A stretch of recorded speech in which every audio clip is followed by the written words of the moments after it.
Vou falar sobre X-Men, Gênese Mutante, com desenhos de Jim Lee e roteiro de Chris Claremont. Essa história foi a mais vendida nas histórias das HQs, com mais de 8 milhões de cópias vendidas pelo mundo todo. Essa daí foi a última história do Chris, depois de 15 anos escrevendo as histórias do X-Men, tendo como as principais a saga da Fênix Negra, Deus Cria, o Homem Mata, entre outras histórias que marcaram a lore desses personagens. Antes da gente seguir, eu vou pedir para você deixar o seu like, para você seguir o canal. Todos os links eles vão estar na descrição, então vamos seguir com o que interessa. A história começa com uma intensa luta com as naves que perseguem, tem troca de tiros, até que essa intensa troca de tiros desperta Magneto, a ira dele, falando que ninguém iria levar o caos para o lugar onde que ele toma conta. Ele destrói as naves e alguns mutantes que estão naquele lugar, eles querem encontrar com o Magneto para fazer parte disso, mas o Magneto ele já não se mostra tão mais interessado quando ele estava das outras vezes, que ele tinha um plano de destruir a humanidade e tudo mais. Demonstra uma mudança de comportamento dele, que antes ele era um vilão, passou para ser um anti-herói, e agora ele tá agindo como um anti-herói, mas aquele anti-herói que já tá meio cansado, que ele já não se importa mais tanto com a causa. Na Terra, uma base do governo russo capta toda a atividade que tá acontecendo e que tem esse grande asteroide sobrevoando um país. Então, decidem iniciar o protocolo anti-Magneto, como é sugestivo, para destruir o Magneto. Os russos, eles acionam o governo americano também para que eles pudessem entrar junto nesse protocolo, mas o Nick Fury, ele é extremamente contra, porque ele sabe que vai dar merda e poderia agravar ainda mais a situação, e principalmente porque ele, melhor do que ninguém, ele sabe que também os mutantes, eles são bons, né? A parte deles são bons, e que os demais podem se tornar mais agressivos ainda por conta da forma que estão tratando o Magneto, de ser uma questão de martírio e tudo mais. E a gente é apresentado pro Xavier, porque ele retorna, isso é dito na versão passada, que ele tá desaparecido, então aqui ele volta e ele reassume a liderança. Então eles estão treinando uma equipe dos X-Men contra outra equipe.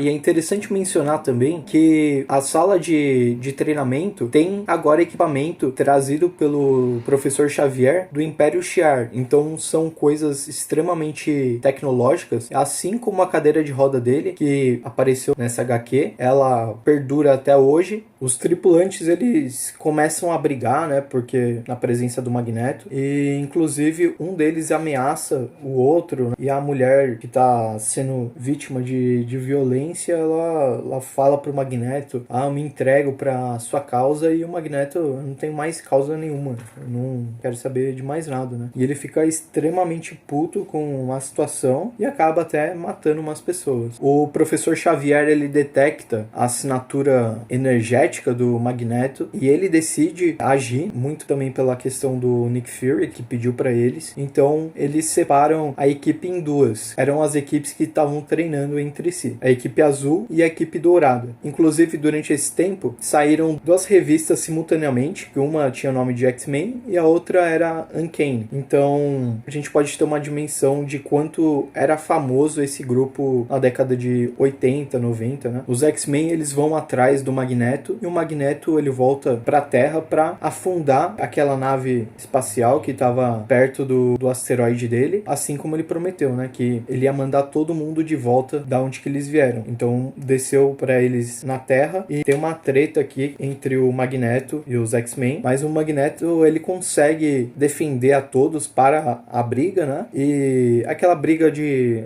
tá bom, vou brigar, mas eu não quero te machucar muito, sabe? A Vampira, ela quer entender o que tá passando com o Magneto, porque, poxa, o cara tava com a gente, tava meio que tentando entender os sonhos do Xavier, e agora vocês tratam ele assim, então vamos conversar, porque ninguém nunca fez isso. Aí tem o ataque dos mísseis que foram lançados pelo avião, aí atacou a Vampira, e a Vampira, ela sofre com a explosão, né, tudo mais, aí reforça o ponto de vista do Magneto, ou seja, poxa, vocês não estão vendo que a gente tá tentando sobreviver e os humanos estão massacrando a gente? O Magneto, ele protege os X-Men, a Vampira tá caindo, faz uma proteção em torno dela, e depois eles ele volta para sua nave. E uma das lutas que o Magneto teve com as potências, ele acabou afundando o submarino que estava o filho do coronel Ian Semyonov da Rússia, ou União Soviética na época. Então era por isso que os russos eles estavam tão contra o Magneto, querendo dar uma resposta mais rígida do que os Estados Unidos, porque os Estados Unidos com o Nick Fury sabia que poderia escalar muito essa guerra, né? Que não seria somente o Magneto, mas todos os seus apoiadores, e que isso poderia gerar muitas perdas.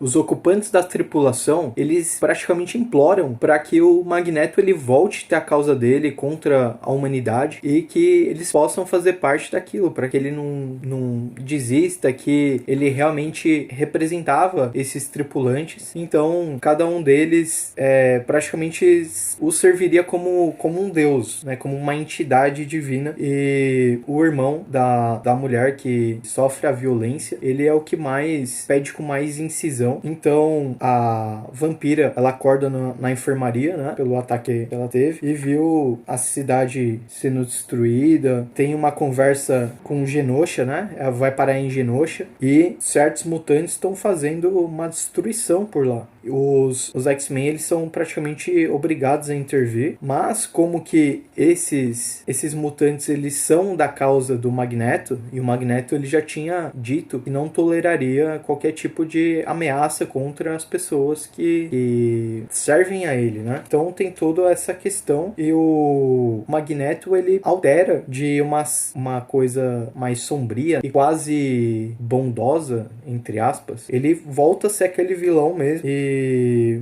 ele pensa que ele está sendo controlado porque ele não está muito bem. Então o tripulante, enquanto isso, o Professor Xavier pede para os seus outros X-Men, a equipe dourada, ir atrás e tentar recuperar os seus aliados. Fabian Cortez, ele vai curar o Magneto, ampliando os poderes dele, porque aliás é o poder do Fabian Cortez, e foi assim que ele tinha deixado a Psylocke na tentativa de enlouquecê-la, amplificou os poderes e fez com que ela ouvisse toda a cidade, mas assim que ela conseguiu se controlar, usou a adaga para atingir o Magneto. Então essa sessão de cura vai ficando cada vez mais curta, porque os poderes do Magneto vão renovando, né? Mas não é propriamente uma cura, porque esse mutante ele não tem esse poder, mas ele consegue nessas sessões identificar uma mudança genética no Magneto, e aí que ele vai atrás da doutora e vai tirar satisfação com ela.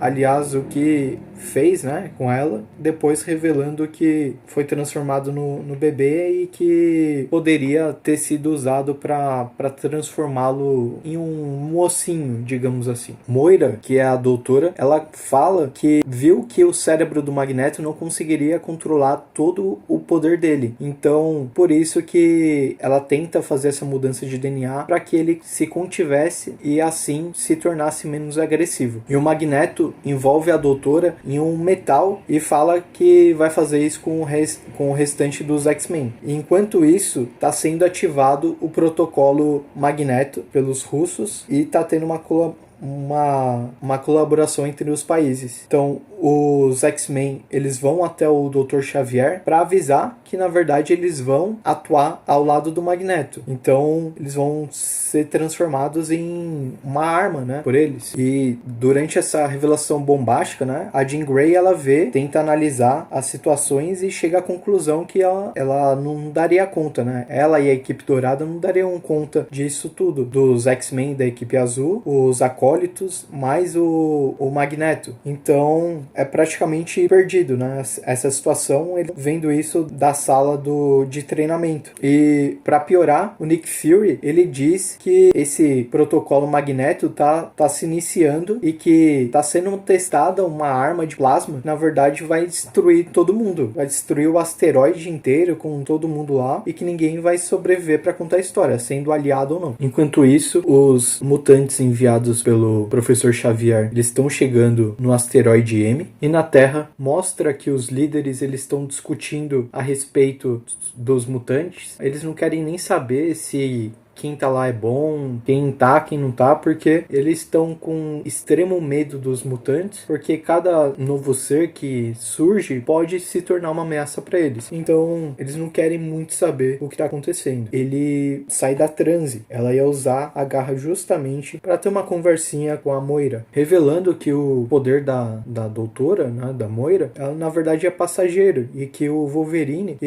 o Magneto, ele não estaria sobre o controle dela, sobre as atitudes que ela queria que ele tomasse, mas ele tomou as atitudes porque ele queria que tomasse. Talvez fosse a própria consciência dele dizendo o que ele deveria ou não fazer. A equipe que foi enviada pelo Dr. Xavier, da equipe azul, já havia sido desconectada do controle mental, e o Magneto ele vê que isso está ocorrendo e pega o Xavier, o professor Xavier, pelo pescoço, mas ele tem uma fraqueza, a fraqueza que já vem atormentando ele ao longo da história, e isso faz com que não seja uma coisa ex machina, Deus ex machina, porque isso já havia acontecido, então isso se torna bem interessante narrativamente. E nessa fraqueza ele perde o seu vigor e ele já se contenta que ele vai ser morto pelo Wolverine, mas o Wolverine ele diz que ele não comete mais assassinatos. O Magneto descobre que na verdade que esse controle mental na verdade teria um limite, que seria o uso dos poderes pelos próprios mutantes. Conforme eles vão usando os seus poderes, eles deixam de estar sob controle psíquico, ou seja, a doutora explica pro Magneto que ela nunca controlou aquilo que ele queria ser, quem ele queria ser ou não, mas foi a consciência dele que fez com que ele tomasse as atitudes corretas. Quem tava levando o Magneto pelo lado mais radical, pelo lado mais terroristinha da coisa, seria o Fabian Cortez. Inclusive ele que suplicou para que o Magneto ele voltasse a ter a causa, né, de cometer praticamente terrorismo contra os seres humanos. E os seres humanos, nesse caso, né, ele acaba dando um ponto pro Magneto, porque eles vão lançar aquela arma experimental, o plano anti-Magneto, o protocolo anti-Magneto, e vai destruir simplesmente o país inteiro, né, que seria o asteroide M, dizimando toda aquela população. Mas o Magneto ele salva as pessoas, inclusive algumas, como o professor Xavier e a Vampira, relutam, né, para que ele pudesse se salvar também. Mas no final das contas, ele faz uma proteção pros X-Men e os tira de lá, fazendo com que ele se sacrificasse pelo lado menos radical e mostra, né, esse lado mais heróico do Magneto, porque ele tá deixando os planos dele para que pudesse ter uma visão mais amigável dos planos de interação de mutantes e humanos pelo Professor Xavier. A minha nota para esse quadrinho, nota 7. É legal a forma que é trabalhado esse drama, tem a redenção do Magneto, mostrando esse lado da humanidade também, que é o pior lado de todos, e ao mesmo tempo tem o lado idealista do Professor Xavier, que conflita com o do Magneto. Os dois querem a mesma coisa, que seria a aceitação do mutante, fazer com que eles parassem de sofrer a discriminação, mas quando entra o Julian na jogada, o Julian Cortez,